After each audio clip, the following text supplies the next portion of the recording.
บิดรมารดาถิ่นกำเนิดของข้าเทิดบูชานครลำปาง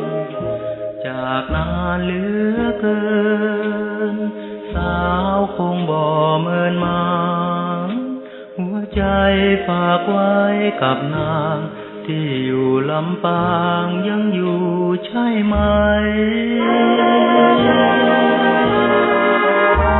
ได้กลับมาแอวสงกรานต์ทุกคราได้พบและเห็นหน้ายอดชีวาก็แสนดีใจ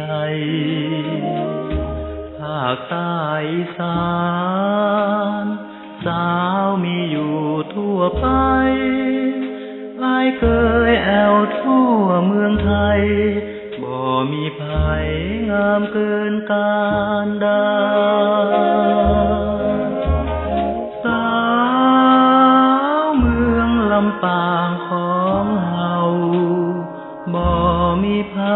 เทียมเท่าอ้ายสุดจะพันนากำอู้ก็หวา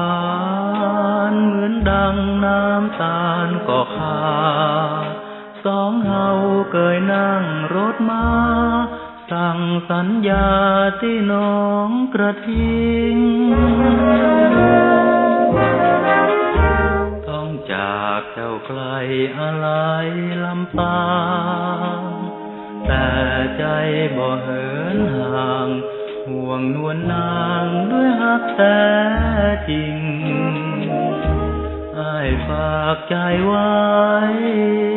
น้องคงบ่ทอดทิ้งจะมาสู่ขอยอดหญิงมอบใจจริงคนลำปาง